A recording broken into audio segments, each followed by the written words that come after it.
Good morning and welcome back. We are now on day 103 in our 365 days search through the Bible. At the moment, we are looking at the early monarchy, the period between Saul and Solomon, and we're now looking at Solomon's life and the things that happened that are recorded in the Bible. This is Solomon's prayer for wisdom, which God grants, and we're reading from the first book of Kings, chapter 3, verses 5 to 12. That night, Yahweh appeared to Solomon in a dream, asking him, "What would you like to have from me?" Solomon answered, "You always showed a huge amount of love to David, my father. He was a good, loyal, and honest servant to you. You continued to show him your great and unwavering love by giving him the son who now rules after him. Yahweh God, you let me rule even though I'm so young that I don't know how to do it.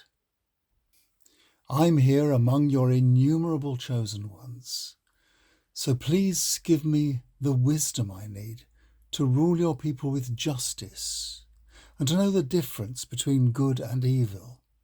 How else would I have the ability to rule all these people of yours?" Yahweh was happy that Solomon had asked for this and said to him, "Instead of asking for long life or riches or the death of your foes, you have asked for the wisdom to rule fairly.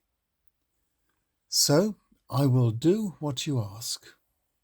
You will be wiser and more understanding than anyone before or after you. And I will also give you all the things you didn't ask for." Although the Ark of the Covenant was in Jerusalem, the temple only existed as an uncompleted project, and sacrifices were made elsewhere. Here Solomon had visited the former Canaanite shrine at Gibeon, a few miles northwest of Jerusalem, to burn incense and to spend the night. His motives for doing so are not clear. But a verse at the beginning of the chapter suggests that he was trying to appease the remaining Canaanite population. Given that God is continually trying to communicate with humans, but that humans are so easily distracted during their waking hours, it was recognized early on that dreams might be one way that God could get our attention. It was not a Canaanite God, however, but Yahweh, Israel's God, the God of his father David, that spoke to him. Solomon's plea to God was that he was still very young, maybe as young as 12 or 14, according to some ancient commentators. His request for the gift of wisdom pleased God, who granted it and added to it the riches and success he had not mentioned. His wisdom is illustrated later in the same chapter, verses 16 to 18, where Solomon had to judge a difficult case between two prostitutes. Maybe they were sex workers at the Canaanite shrine, possibly. Anyway, they both claimed to be the mother of a baby boy born in their shared house. Anyone thinking that this is an uncomplicated tale needs to take a closer look at the story.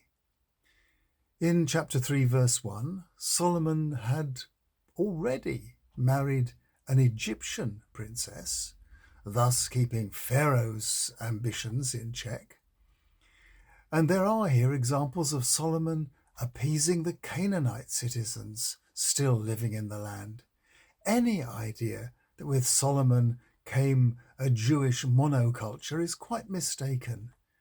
Young as he was walking a diplomatic and social tightrope, and his appeal for wisdom was not made lightly. It was Yahweh that was at the heart of his devotion, however, and he did want to provide a suitable home for the Ark of the Covenant, which was regarded as God's throne, and make that temple the unique centre for his worship. So, a lot to think about there. I hope that you make good use of it. Tomorrow we come to the completion of the first Jerusalem temple, and we read about its dedication. I'll see you in the morning. Bye.